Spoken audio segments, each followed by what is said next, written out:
中堂。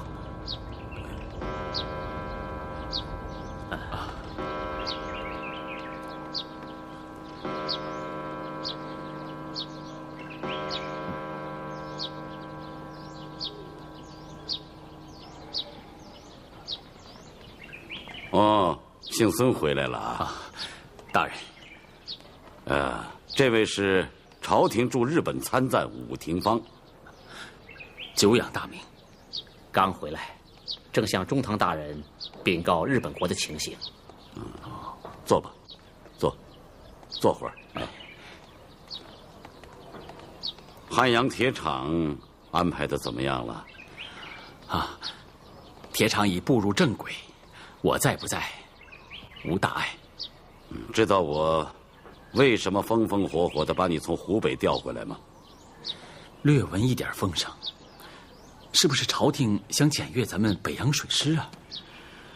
是啊，这是天大的事儿，地大的摊子，光钱款物质的调配开支就不得了，也只好把你请回来帮我一把。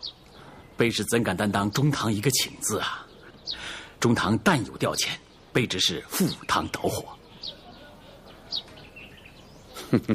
没那么严重，只是要想法子把北洋水师的门面拾掇得光鲜一些罢了。只怕是这边拾掇光鲜了，那边又有人抹黑呀。姓孙这话是什么意思？大人，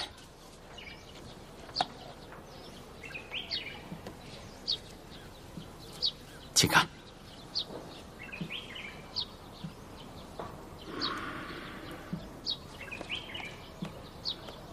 却是从哪里一下子寻来这么多高丽参？这株恐怕是已逾100年了。这是直部海关截获的，这还是其中极小的一部分。走私来的？走私来的。走私船只扣了没有？海关不敢扣留啊。为何不敢扣？走私船是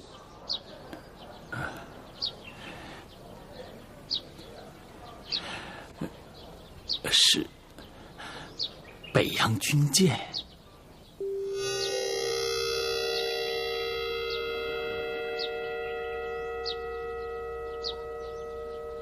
唉，贼娘！丁汝昌这个水师提督是怎么当的？来人呐！朝廷要检阅水师，公文发下去没有？禀大人，发下去了。水师各部、旅顺、威海卫、大沽炮台，还有直隶各州县通府、淮军各部都已回文，称正在积极准备，恭候检阅。都学会做官样文章了。下去。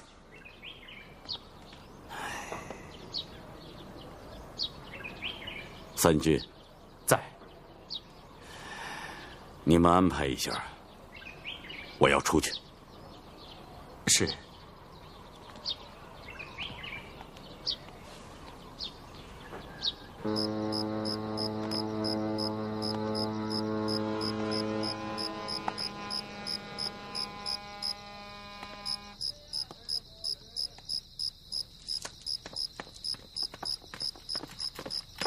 禀军门，李中堂来电，他老人家已到威海卫，近日内将抵达刘公岛。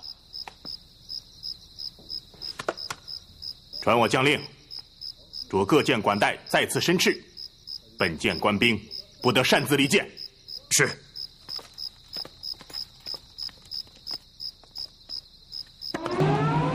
走，走，走，老实，走，老实点，过去，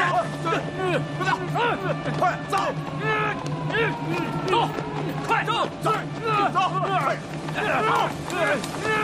走，老实点，走，快走，快走，快走，快走，哎，老实点，走，走，狗日的！走死的又不止老子们几个，还有更大的呢！拿着！萧祖剑，我告诉你，我是奉一军门之命，闭上你的臭嘴！看见没有？走，走，走，快，快走！快，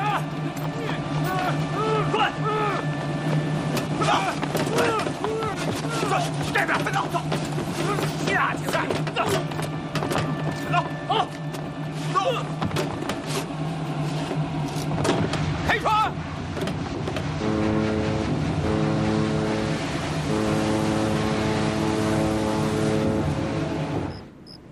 呈报军机处，今夜我朝永健出海例行巡逻，遭遇风暴，守备萧祖建等7名官便落海丧生，锅炉严重损坏。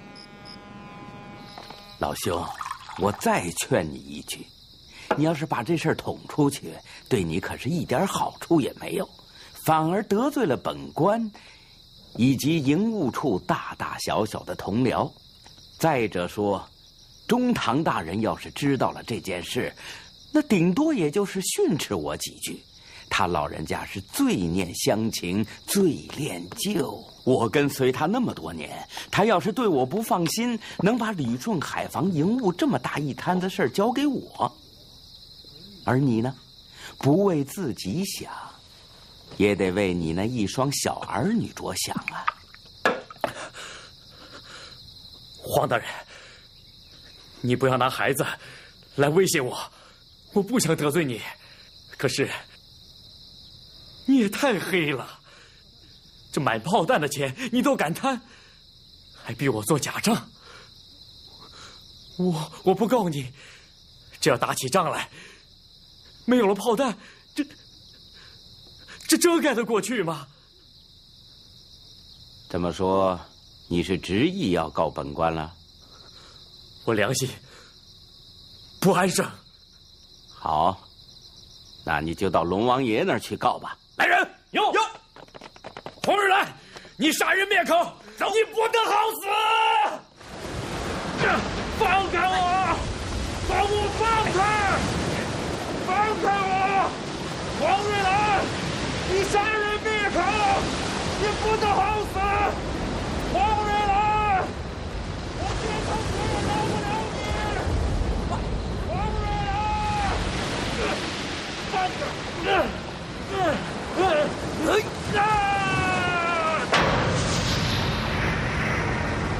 庆孙呐，哎，你是第一次来旅顺是吧？啊，是，早就听说旅顺港乃天下第一优良之军港。那是，今日得见，方知此言不谬啊。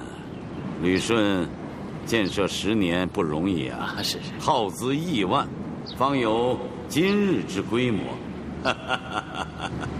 你看看这港内的码头和锚地，可驻泊北洋水师的全部舰艇，周围山岭上遍布海岸炮台，既有60余门德国之克虏伯巨炮控制着方圆数十里的海面，再看这港内电报局、机器厂、水陆便兵医院，还有水雷营，一应俱全。您可真熟悉。哎呀，这旅顺军港，乃是中堂大人一手擘画，亲自缔造的。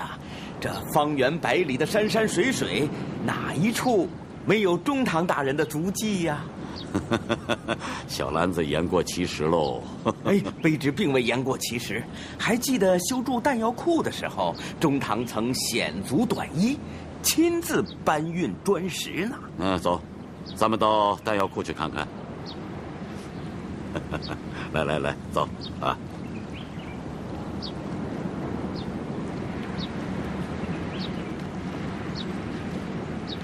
中堂大人，我看这弹药库您就不必进去了吧？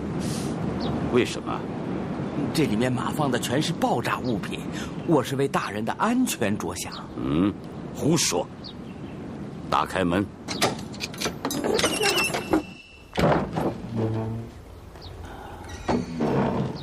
小兰子，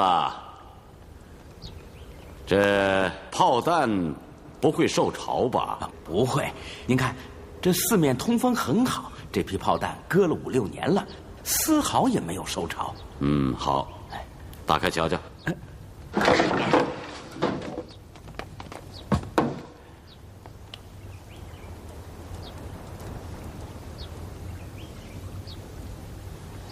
好。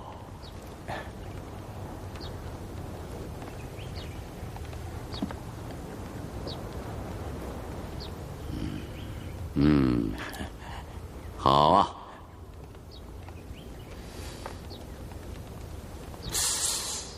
不对呀。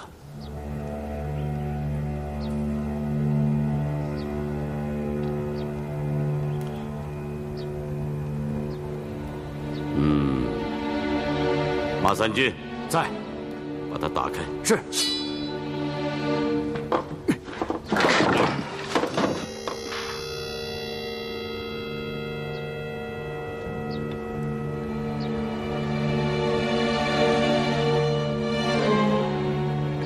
中堂大人，中堂大人，中堂大人饶命啊！中堂大人，中堂大人饶了我！饶命啊！中堂大人，中堂大人饶命啊！中堂大人。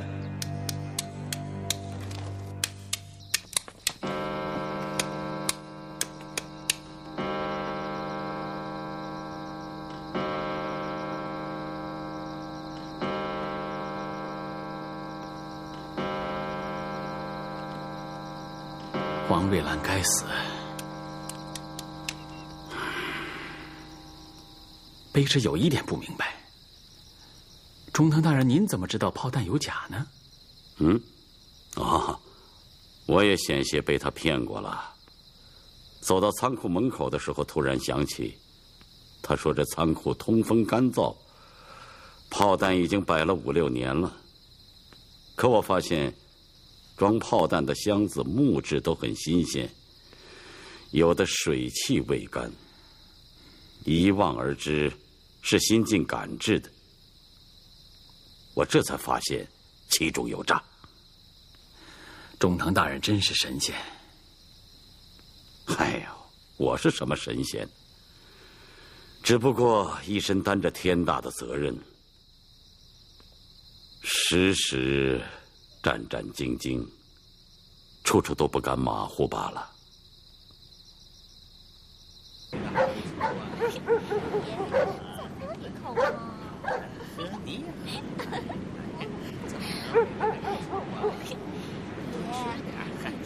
你带我到舰上去看看去，还不容易。这位爷经常在那个海上跑，很少见到像你们这样的。瞧你们说的。哎呀，哟，中堂。起来，起来，起来。带我到各处看看。是。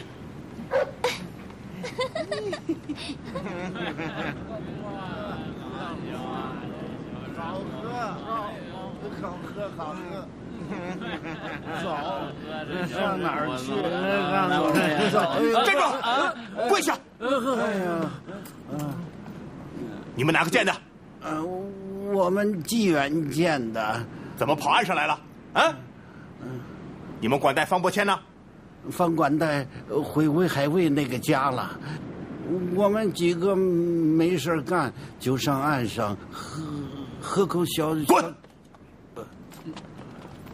还去哪儿看看呢？哼！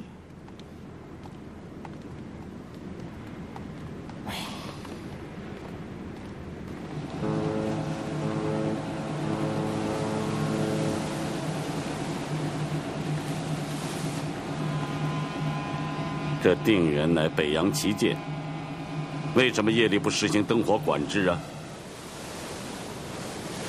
你上去看看，在做什么？是。不过不要惊动他们。是。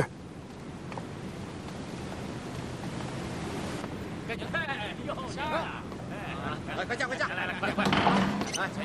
去！我的！来！下回有事情啊！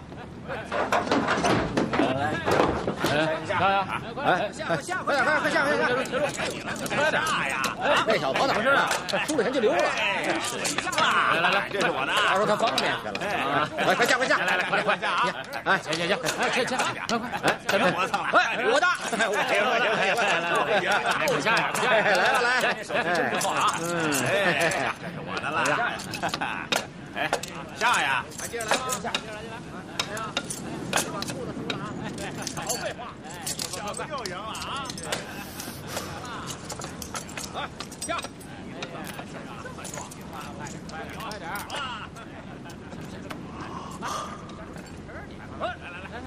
入昌早有将令，只是管带刘步蟾自恃才高，一向喜欢自行其事。别说了，我知道这批刘国阳的管带不太把你放在眼里，可你总应该拿出统帅的威风来。是。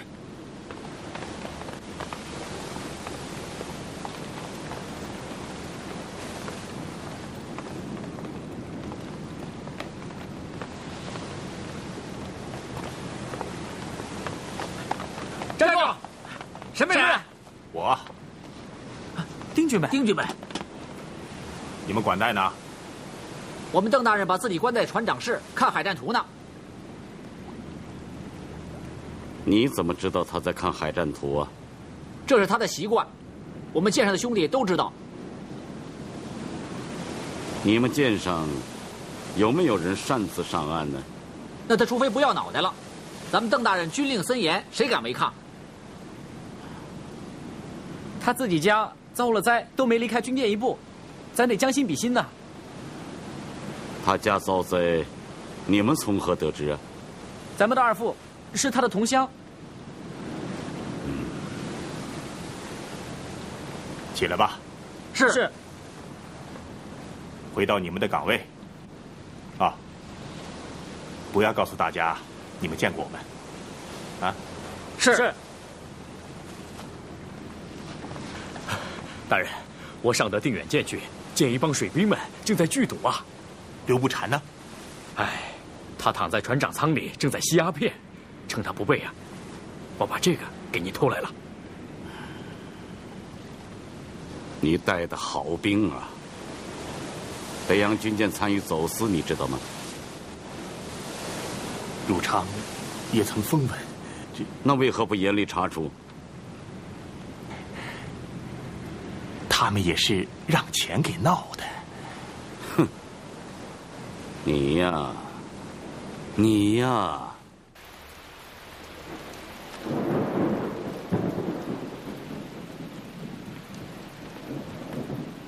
这是翁同龢的弹劾奏章，我让人抄了一份。平心而论，他弹劾你的理由，条条都站得住脚。你看，约束不力，军纪松懈，刘公岛上赌场娼寮遍布，闽人成火，骄纵不羁，其志若罔闻。还说你只识弓马，不懂水师，对洋务知之甚少，担任个总兵参将油闲不足，怎么能够统帅亚洲最强大之舰队？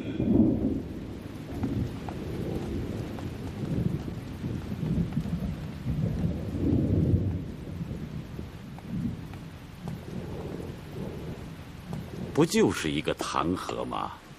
这么紧张干什么？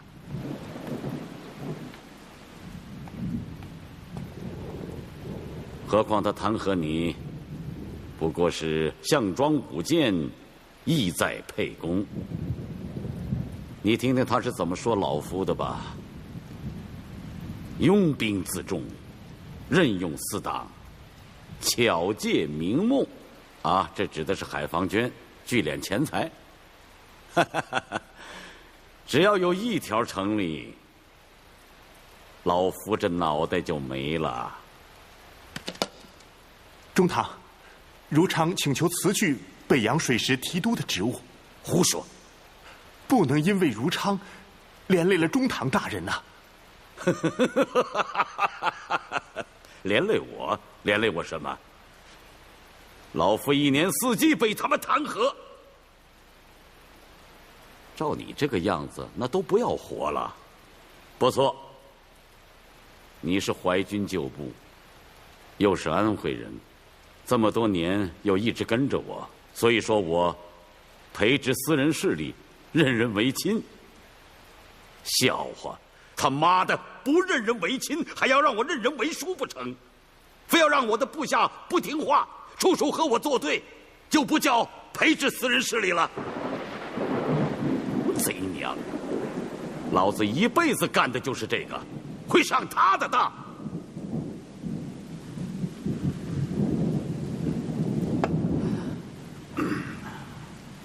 汝昌，你听着，这个提督，你不能辞，不但不能辞，而且还要牢牢的给我把握住这个位置。北洋水师是朝廷的命根子，也是我李鸿章的命根子，你懂吗？这天大的责任呐，如常怎么能担当得起呢？你担当不起，没有人更能担当得起。不错，你有很多不足，可是你敦厚，就这一条能抵他千条万条。何况你摸爬滚打于刀剑锋敌之中，久历战阵，作战英勇，这不但那些纸上谈兵之流望尘莫及，就是那些刘国阳的管带也比不上。你不要怕他们不服你。北洋水师要整顿，老夫为你撑腰。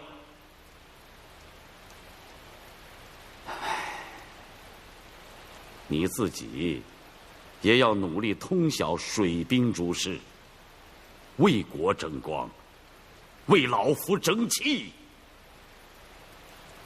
知道吗？是。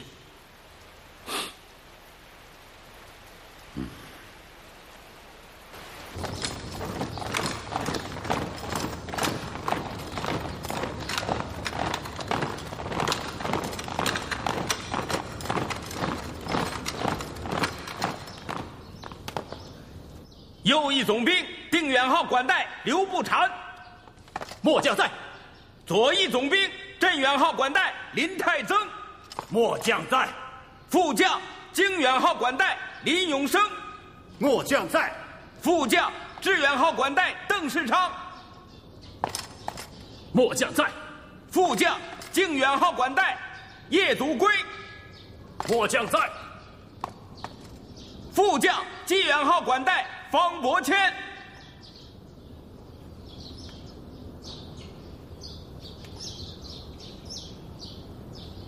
方伯谦，方伯谦。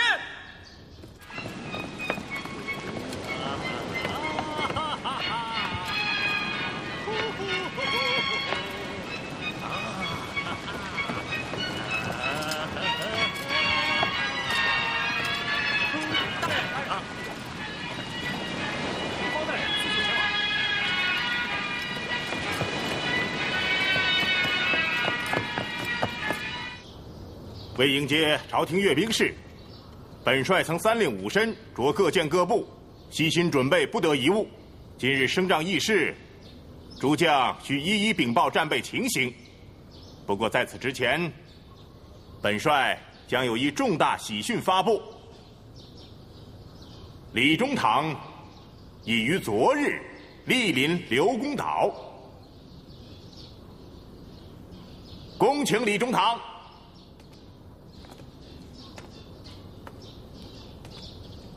中堂，请。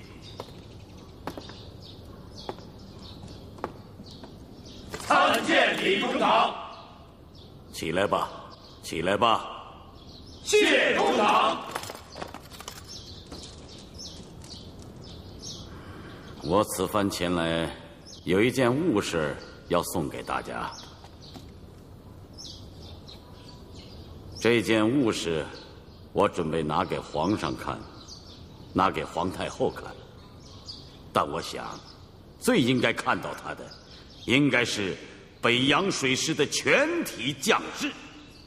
于是，我就把它拿来了。知道这是何物吗？这是我北洋旗舰定远号的模型。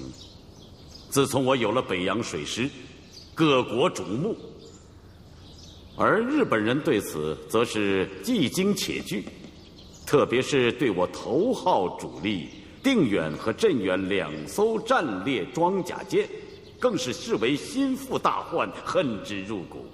就连日本学堂里的小孩子，也玩起了击沉定远号的游戏。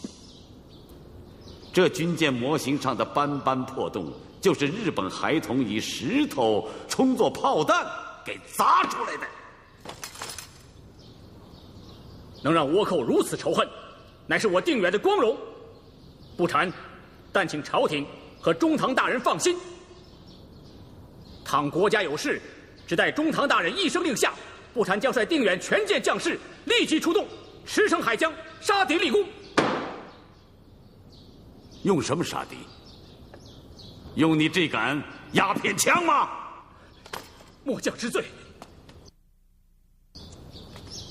大人，方伯谦来了。来得好，让他自己摘去顶戴，报名跪进。是。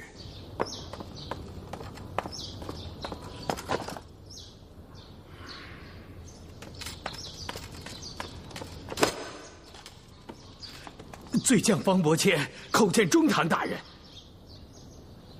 你昨晚回家去了？禀中堂，罪将是回家了。罪将擅离职守，罪该万死。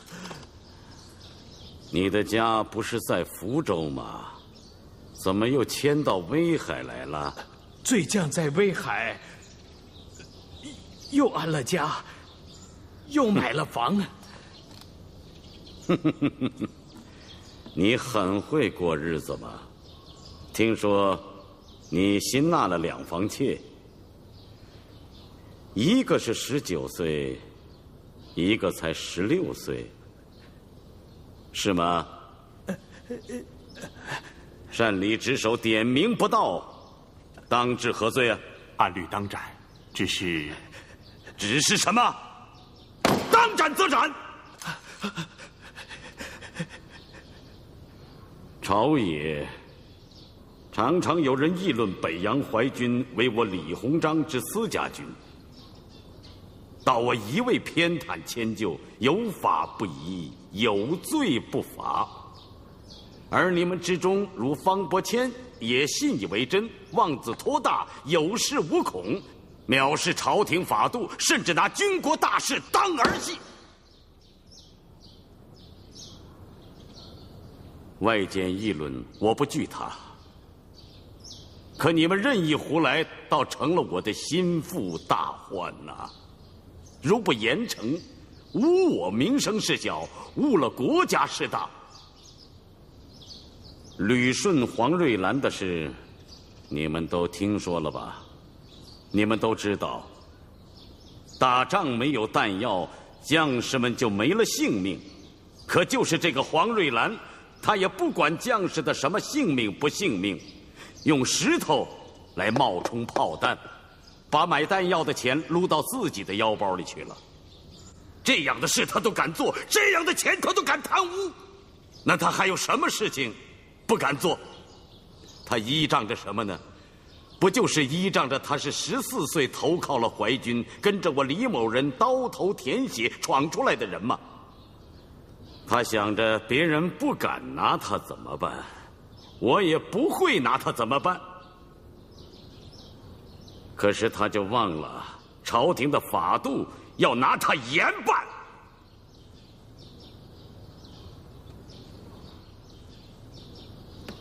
我把他从旅顺带到威海来发落，本想给你们一个警示，可没想到你方伯谦却成了他黄泉路上的同行之人。三军到。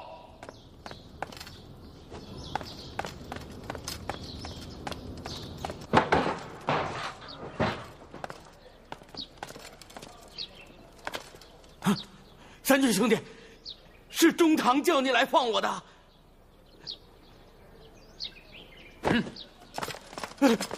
不！中堂大人是不是要杀我呀？兄弟，你得替我说句话呀！王大人，你他妈的也算是刀枪剑影滚过来的人，要杀便杀，哭哭啼啼，还在这装洋蒜，就不怕丢人现眼？走，给爷带路。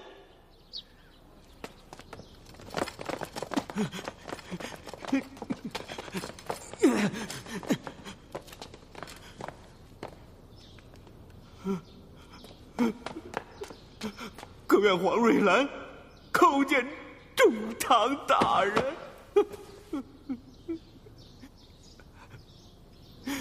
知道我为什么革你的职吗？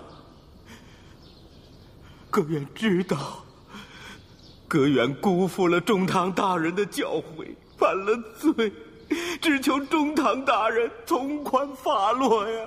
从宽发落？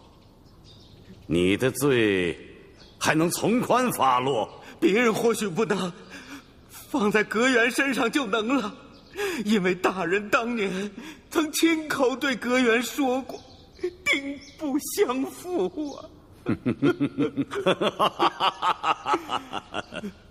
我知道你会用从前的事来要挟老夫。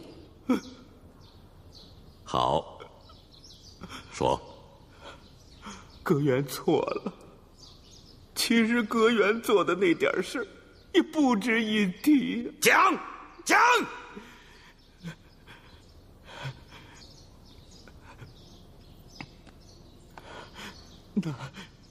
那是同治年间，我们淮军剿东碾子的时候，天气炎热，中堂大人，那时候我们叫大帅，一路上鞍马劳顿，受了湿热，背上长了毒痈，郎中说不能开刀，可服汤药又无效，是我每天用嘴去吸吮大人背上毒痈的脓汁。那一天，我在给大帅吮脓汁的时候，大人抚着我的头，流着泪道：“小兰子，日后我这毒痈躺好了，定不相负啊！”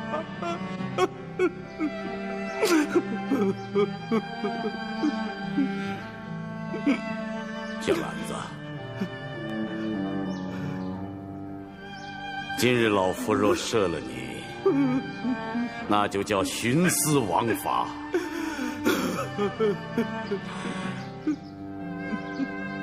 老夫今天就要负你，因为老夫不能负百姓，负朝廷。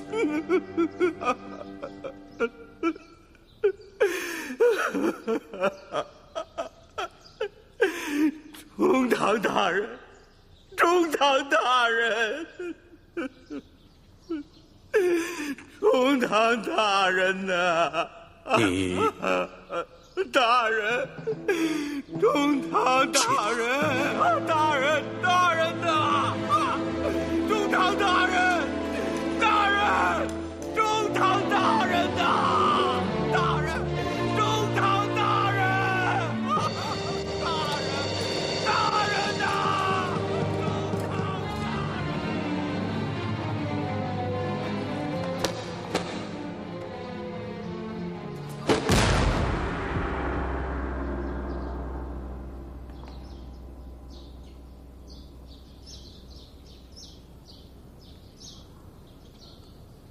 还留他在这里作甚？拖出去！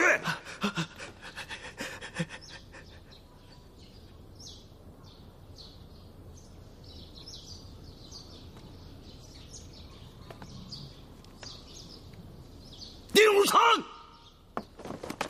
中堂大人，末将替方伯谦求情了。慈不长兵，义不长财，你这样婆婆妈妈，怎么能统帅这虎狼之师？秉中堂非是末将心软，我北洋水师自创建以来，未经一役先斩大将，于军不利呀。且方伯谦是留过洋的管带，杀了他，一时间还无人可以顶替。诸位将领，看在咱们流血欧洲的份上，救我方伯谦一命啊！救我方伯谦一命啊！我若是不允呢？终是如昌统军不利，要治罪，请中堂先治如昌之罪。中堂赦罪，中堂赦罪。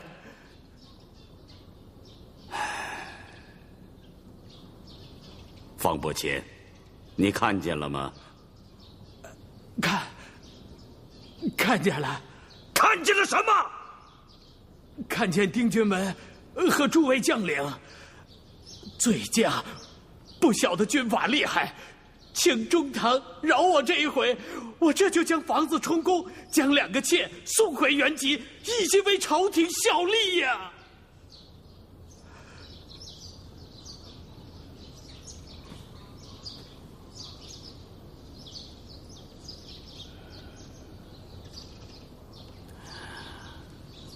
你们都起来吧。谢中堂。我今天赦了你，第一，是因为丁军门和各位将军力保；第二，也是我不忍杀你，并非你是北洋的嫡系。若论亲信，你远比黄瑞兰差远了。我不忍杀你，我是为国惜才呀。罪驾受了今天这番教训，以后定将心思放在军舰上，不辜负中堂之恩呐。你也起来吧。谢中堂大人。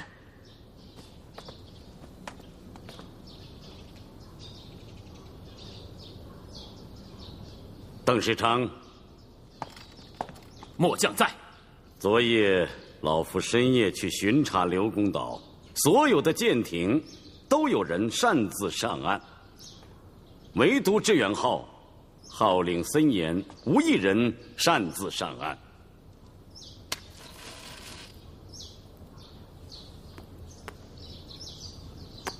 这是为什么呢？就是因为他身作表率，号令森严，而且据老夫所知，他世传儒家，从来如此。但是他真正的广东老家却在半个月前毁于一场飓风，妻儿老母都栖居在临时搭起的板棚之中啊！末将也是日前才收到家母的信函，中堂大人，您从何得知？我从何得知不关你事，但请你放心，我已经派员尽快为你修缮房屋，妥善安排你的家人。中堂大恩，不敢言报。从今以后，我邓世昌更是有国无家。好一个有国无家！你们大家若都像邓世昌一样，我也就放心了。看你们站在这里的20余位将军，正当盛年，一个个英气逼人，才华盖世，令老夫十分羡慕啊！想当年，你们作为大清的第一批年轻的水师军官，留学欧洲，回国后，是老夫把你们尽收北洋，成为北洋各舰的舰长。偌大的中国，只有你们20余人能担任舰长啊！说你们是人中之凤，民族精英，应该毫不为过呀。难道这就能成为你们醉生梦死、蝇营狗苟的本钱吗？像你方伯谦，你本是个绝顶聪明之人，可是你那聪明用的不是地方啊，都用在起屋纳妾、贪图享乐上去了。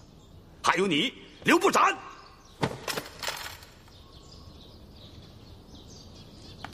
我知道你才名识远，饶有干练，这才委任你做右翼总兵，我北洋主力定远号的管带。这也不算辱没了你吧？然而你却犹嫌不足，犹嫌不足而不能言，你就抽大烟宣泄。难道你要让你的满腔的抱负都化成烟雾飘散吗？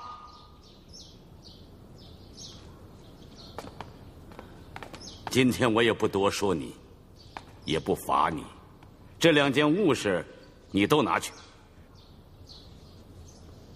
你就躺在烟榻上吞云吐雾，让日本人炸沉你的定远舰吧。中堂。